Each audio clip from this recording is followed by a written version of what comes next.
Elle est où la connasse? Qui bricole dans cette position? Personne, je suppose. Salut, le mec que tu vois là, c'est moi. Pas de cheveux et beaucoup de plantes. Et oui, c'est l'histoire de ma vie. Je te montre les bégonias, les monsteras, les syngoniums, calathea, schefflera, ficus, tout ce joyeux bordel dans mes bonnes ou mauvaises expériences. Je t'embarque dans mon quotidien de plante addict, tu comprendras sûrement si tu en es un ou une. Allez, viens et kiffe.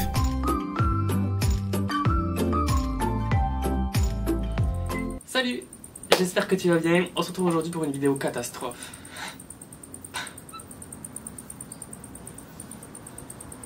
J'insiste bien sur le mot catastrophe. Je sais pas si tu as suivi il y a quelques jours sur mon Instagram. Je l'ai marqué en story d'ailleurs. Si tu me suis pas sur Insta, je t'invite bien évidemment à le faire. Logique. Je t'ai parlé de mon bégonia Two Face qui est ici et qui clairement est en train de péricliter, en train de crever, de rendre l'âme, de mourir, de dire adieu, de voir Voldemort. Parce qu'en fait il a eu trop d'eau. C'est un bégonia que j'ai acheté quand je suis allé à Solignac, je te mettrai la vidéo ici. Oula, je sais jamais de quel côté, enfin bref. Et j'étais content de l'avoir, mais quand même mitigé parce que c'est une plante que je n'avais pas et du coup que j'ai acheté, que je n'avais pas forcément besoin. Mais c'est un bégonia très coloré, très joli et qui est sans me jeter des fleurs, à la base très simple d'entretien. Sauf que il y a plein de plantes que j'ai considérées comme simples d'entretien qu'en fait j'ai fait crever. Donc je vais clairement arrêter de dire qu'il y en a qui sont simples d'entretien. Voilà. Et lui en fait partie.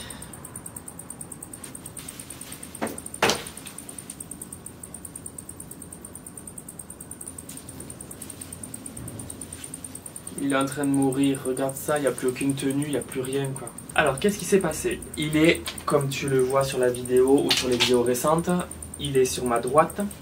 Donc exposé un petit peu au soleil, mais jusque là il n'y avait pas de problème. Et avec les grosses chaleurs en fait, je me suis dit qu'il devait avoir très soif parce que très souvent il avait les feuilles qui allaient vers le bas. Vous me faites chier les voitures là, sans déconner, tous les jours, il n'y a personne qui travaille ou quoi? Du coup je l'arrosais, sauf que c'est un bégonia qui a besoin de très peu d'eau. Chose que j'avais, je pensais, intégrée dans ma petite cervelle de... Et bien apparemment pas. Du coup je lui ai donné trop d'eau. Et il commence à pourrir à la base. Du coup, quand je me suis aperçu, c'était il y a 3-4 jours, j'étais vraiment très triste parce que c'est un bégonia que j'aime beaucoup et je vais devoir le bouturer. Alors le bouturer, je ne sais pas comment je vais devoir le bouturer, si c'est en permiculite, en sphaigne, en eau, en terreau-éperlite, à l'intérieur, à l'extérieur. Je ne sais pas du tout, donc on va essayer. Je pense que je vais devoir tout décapiter, tout simplement, puisque il y a un pied qui commence à brûler à la base, donc ça veut dire que ça va remonter vers les dernières feuilles. Et je suis dégoûté. Parce que du coup je vais partir de petites boutures alors que j'avais un grand bégonia qui était juste magnifique et que j'ai pas su et dont je n'ai pas su prendre soin. Donc je vais te montrer comment le bouturer. Je ne sais pas du tout comment ça va se passer. Je ne sais pas du tout comment il se bouture. Et je t'avoue que ça me fait un peu peur de repartir avec une plante toute petite. Et ce n'est pas tout. Ah non. Est-ce qu'on est obligé de se pencher sur son problème? Oui! Ça, à la base, c'est un Calathea leopardina qui est, comme je l'ai indiqué dans une précédente vidéo, très simple d'entretien. Il est simple d'entretien, c'est pas le problème. C'est juste qu'en fait, il a pas aimé que je sois pas là pendant 4 jours, en pleine chaleur, donc du coup, je l'avais mis à l'extérieur pour pas qu'il manque de lumière. Désolé, je me gratte les jambes, je me suis fait bouffer par les moustiques au travail. Donc déjà, il a pas aimé. Et quand je l'ai sorti, j'ai vu qu'il avait eu des acariens. Tu vois la décoloration des feuilles? Clairement signe des acariens de cette saloperie là, je sais pas pourquoi ça existe. Et du coup il est devenu trop moche, le pauvre, trop moche. Alors je vais le bouturer, lui je sais que je vais le sauver, c'est pas un problème. Est-ce que j'en ai envie? Telle est la question. Je vais te montrer comment je le bouture. Dans une vidéo de Sonia alias mon gang vert, si tu passes par là, coucou, elle parle du bouturage des calathea ou de la multiplication des calathea. Je vais te mettre le lien par là ou par là, bref, ou même en description. Tu fais bien attention, il y a au début je crois de la vidéo, il y a des photos de mon calathea que j'ai bouturé. Je lui ai pris des photos régulièrement pour lui montrer l'avancée des boutures. Et elle a inclus dans sa vidéo. Et bien je vais faire exactement pareil avec toi aujourd'hui. Dans la vidéo, elle va être un petit peu, pas forcément longue, mais elle va être un petit peu détaillée. Mais tu n'auras pas les résultats de suite. Tu n'auras pas l'enracinement de suite, etc. Tu seras dans un plan actu éventuellement, épisode 7 ou 8 ou 9 ou 10 ou je ne sais quel épisode. Donc je vais essayer avec toi de bouturer le bégonia ici présent. Dis bonjour, agite la feuille et ça. C'est pas parce qu'on est un plant addict qu'on ne peut pas faire des erreurs, qu'on n'est pas atteint par des saloperies d'insectes, maladies. Et du coup, il faut réagir très rapidement. Et tu connais mon énergie. Je ne suis pas très violent concernant les maladies, les ravageurs. Quand je vois que c'est atteint, je traite 2-3 jours après. Que veux-tu? Un jour, j'apprendrai de mes erreurs. Allez, une feuille à moins du bégonia. Vous me faites chier les voitures là. Donc avec toi, je vais les bouturer. Voilà. Alors dans une précédente vidéo, je crois qu'elle est déjà sortie, je te dis qu'il ne faut pas forcément bouturer des plantes malades ou atteintes par des ravageurs. Alors tu t'en doutes, quand je vais devoir les bouturer, je vais t'expliquer le processus après, mais je vais déjà les nettoyer. Enfin passer à l'eau. Au moins à l'eau. On fait ça de suite. Et quelqu'un qui est malade, levez la feuille, montrez-moi. Tant qu'à y être, ouais. On n'est pas une plante près, j'allais vous dire. Comment vais-je faire? Ben, je prends le sécateur déjà. Je l'ai mis où le sécateur? Oh putain, voilà, ça c'est moi ça.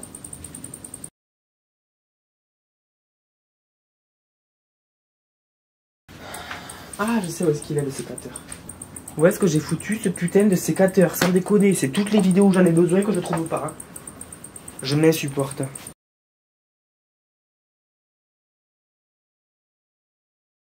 Ah putain, il est là. Pour bouturer le Calathea leopardina, j'espère que l'araignée elle est pas par terre. Parce que oui, il y a une araignée, sinon tu m'aurais pas entendu couiner dès le début de la vidéo. Pour bouturer le Calathea, c'est très simple. Pour celui-ci en tout cas. Les autres, je ne sais pas, vu que je n'ai que celui-là. Et ça me va très bien. J'en ai déjà tout ce qui est mort, à savoir quasiment presque tout. En fait, à force de grandir, alors je suppose qu'il y en a plein, ça va être pareil, mais perso, je n'ai que celui-là, je le répète, donc les autres, je ne sais pas. Mais celui-là, quand il grandit, en fait, il fait comme des tiges, en fait, avec des renflements, et sur ces renflements, il y a en général des racines ou des débuts de racines. Est-ce que je peux te montrer par exemple? Tu vois ici, le point que je suis en train de te montrer, c'est un début de racine qui est sur un renflement ici présent. Donc il faudra que je coupe en dessous. Voilà, pas compliqué. Il faut que je précise aussi que cette plante, je l'ai déjà bouturée 1 ou 2 fois et que du coup, il n'y a pas les tiges vraiment très développées. C'est des plants assez jeunes dans l'ensemble, mais en fait, je sais pas si je vais pouvoir réussir à bien les bouturer comme je le veux. Déjà, je vais essayer d'arracher des morceaux. Voilà, ça va très bien. Pour qu'une bouture elle puisse se prendre, si jamais elle est infestée par les acariens comme c'est le cas ici présent, il faut du coup nettoyer les feuilles. Alors, si tu en as beaucoup, tu peux te permettre d'en supprimer quelques-unes. Mais il faut en garder obligatoirement parce qu'en fait, elle va quand même continuer à faire de la photosynthèse, à vivre tout simplement grâce à ces feuilles qui vont capter la lumière, qui vont transformer la lumière en sucre, etc. Le principe de photosynthèse. Et du coup, si tu enlèves toutes ces feuilles, elle va prendre beaucoup plus de temps pour raciner si elle racine au final. Bien sûr, toujours pareil. Bon là, tu vois, j'ai arraché des morceaux avec les racines directement. Je me suis pas fait chier. Là, c'est un petit peu trop jeune encore pour que je puisse éventuellement l'arracher. Non? Oh, vas-y, tu sais quoi, on tente de toute façon, qui ne tente rien à rien. Déjà, j'arrache tous les jeunes plants. Faut pas m'embêter. J'en ai foutu partout, putain. Au début, cette plante, quand on l'achète, elle est très jolie. Gna gna gna gna gna gna gna, et puis après, elle devient dégueulasse. Bon, je vais quand même essayer de te montrer comment bouturer. Ça ira plus vite. Ah, là, c'est bon. Là, je pense que je vais pouvoir. Bon, allez. Tu dégages la feuille. Tu dégages toi aussi. Voilà. Alors, tu vois, il y a déjà des débuts de racines. Tous les petits points que tu vois ici, par exemple, ou devant, ici, ça c'est des racines. Donc c'est pas un problème. Il y avait même une fleur, je crois, au milieu. Voilà. Bon, la fleur, elle est pas magnifique. Un peu comme la plante actuellement.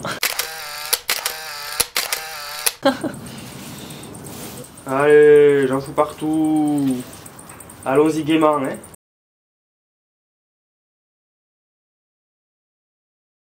Comme tu le vois, la plante est décapitée. Je suis quelqu'un qui n'a pas de patience et j'ai pas envie de passer mon temps à nettoyer en fait. Tant pis, c'est la vie que j'ai décidé de mener. Il y a des morceaux que je vais remettre, ceux qui ont la plupart les racines, je vais les remettre dans le terreau. Je vais par contre en revanche couper toutes les feuilles. Comme ça, il n'y aura plus d'acariens. Et je la laisserai près de la lumière pour qu'elle reparte. Logiquement, ça repart assez bien, assez facilement et assez vite. On croise les doigts. Et pour les morceaux que j'ai taillés, à savoir un ou deux, je vais les mettre dans l'eau, comme ça tu verras dans les prochaines vidéos l'évolution des boutures. À savoir que peut-être qu'elles vont claquer et on n'est pas à l'abri.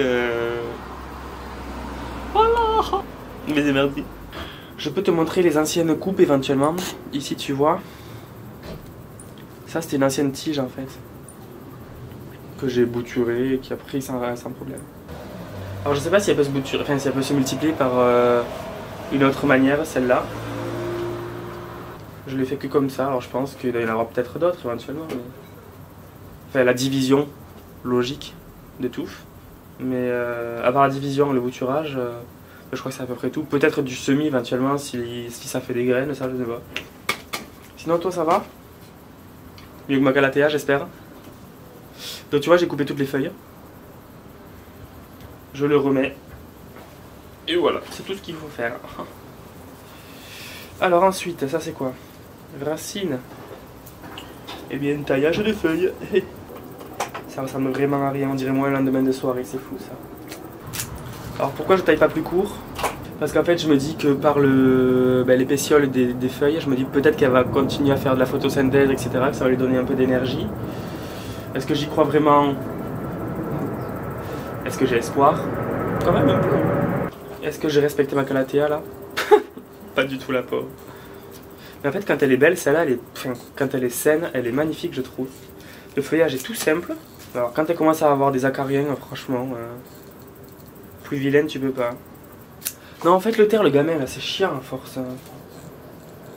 Il a dit que 2 mots, ça m'énerve déjà, tu sais. Et j'ai l'impression que elle, les traitements, elle aime pas du tout, hein. Le rapide total, pourtant même si je le secoue bien, ça défonce les feuilles.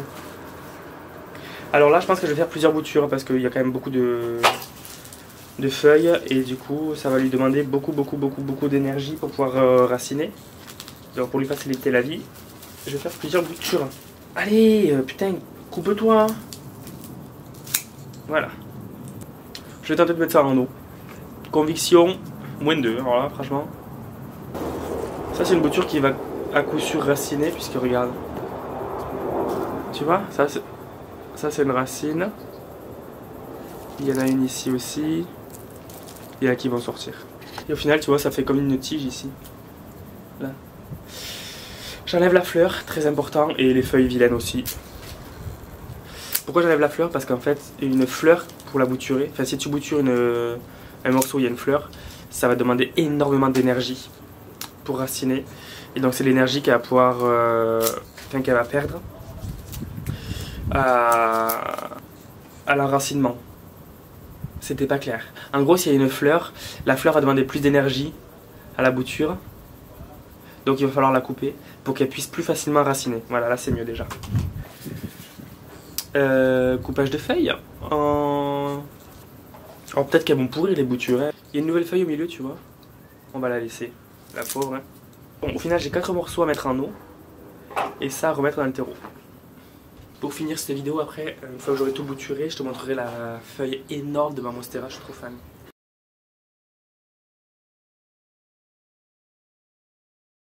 Ça ressemble à rien. Ah ouais. C'était même violent tellement que j'ai galéré à le dire. Je te montre la pourriture. Tu vois la tige noire là? Mais voilà. On peut même l'apercevoir mieux ici. Tu vois? Non voilà, là c'est que c'est foutu, c'est que ça va remonter dans les tiges tout en haut pour tout atteindre. Comme tu vois, le mal est fait. Je suis désolé mon amour, tu m'en veux hein? Ah c'est des racines? Il y a peut-être des racines le long des tiges. Attends. Ça me fait trop mal au cœur, je te jure. Ça me fait tellement mal de devoir tout décapiter. Si tu me vois pleurer, c'est vraiment pas que je force. Hein. Donc si vous avez ce bégonia là, ne l'arrosez pas trop, faites pas comme moi, d'accord? Je suis désolé mon amour. Bon, je vais faire plusieurs morceaux. De toute façon, il est en train de crever, donc foutu pour foutu, autant tenter de le sauver. Ça me fait tellement mal au cul. Au cœur. Je vais avoir 800 morceaux à bouturer, je sais pas du tout ce que ça va donner. Si tu es quelqu'un qui est près de Toulouse et qui peut se déplacer pour venir chercher des boutures, et si jamais il y a tout qui racine, ce sera avec grand plaisir. Ou si c'est quelqu'un de loin et qu'il y a quelqu'un qui connaît à Toulouse et qui peut venir chercher des boutures pour après les amener plus loin, voilà, demandez. Mais en gros, ouais, voilà, Alors je sais pas si tu te souviens, mais dans une précédente vidéo, je t'ai dit qu'il fallait habiller la bouture. À savoir enlever les feuilles. Je crois que la pourriture était remontée vraiment dans les tissus en hauteur déjà. Quand tu as des boutures avec des plantes qui font des grosses feuilles, la meilleure des choses aussi pour éviter l'évapotranspiration et du coup qu'elles dépensent de l'énergie, etc., c'est de couper les feuilles en deux. Donc si jamais, il faudrait couper en gros la feuille, tu vois, ici là, grosso modo. Mais bon, là je le ferai pas parce que je suis pas obligé de me justifier, d'accord? Je suis déjà en grande souffrance, on t'arrête maintenant. Alors je vais tenter des morceaux gros, des morceaux moins gros, vraiment. Tu sais pourquoi cette plante, enfin ce bégonia là, j'ai l'impression que c'est facilement bouturable en théroperlite. S'il y en a qui l'ont déjà fait, n'hésitez pas à me dire quelle est votre technique. Là c'est vraiment des feuilles au pif que je coupais, vraiment, c'est pas scientifique du tout. Regarde-moi ces feuilles, comment elles étaient magnifiques. En plus il avait trop grandi, là j'étais là, oh je suis trop fier. Tu peux être fier, oui. Oui, je me flagelle. Et ça sert à rien d'essayer de me consoler. Je suis impardonnable. Je suis fan de bégonia, j'en fais crever à cause d'un trop plein d'eau. Non. Non, je suis pas d'accord. On se retrouve une fois que j'ai fini de tout couper. Hein. Sinon la vidéo elle va durer 8 jours et demi.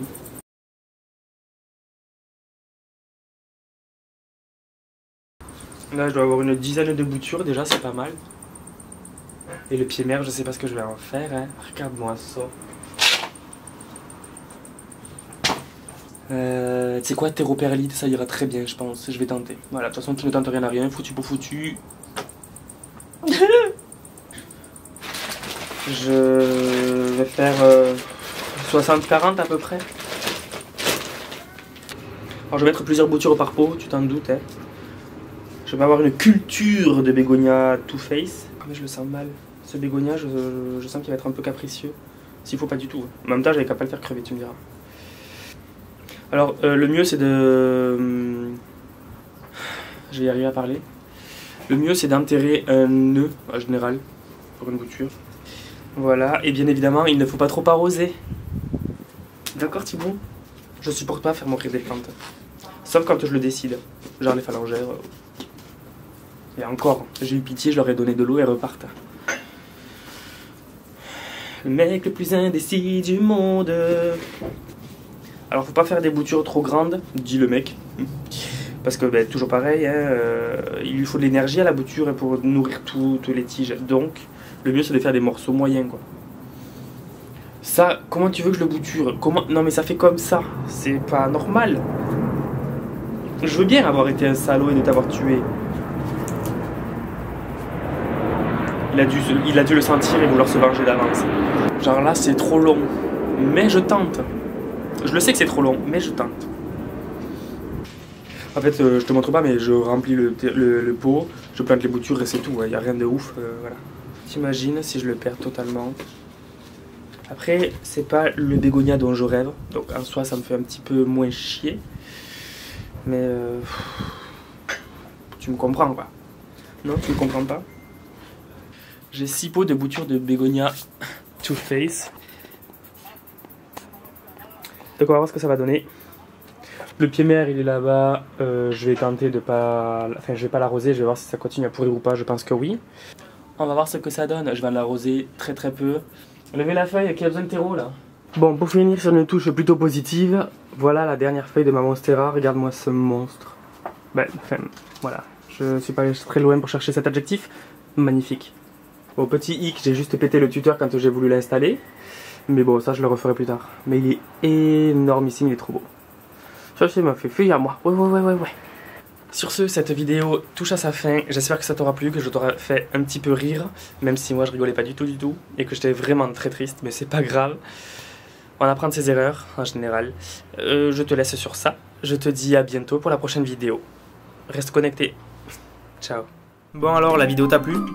Si c'est le cas, je t'invite à liker, à partager, à commenter, à t'abonner, ça fait toujours plaisir. Je te mets mon Instagram aussi, c'est le même nom que la chaîne YouTube, PlantLoverFR. N'hésite pas à me parler dessus Si tu as des questions, si tu veux réagir à mes vidéos, si tu veux juste me parler, tu es le et la bienvenue. En attendant, reste connecté, la semaine prochaine, nouvelle vidéo.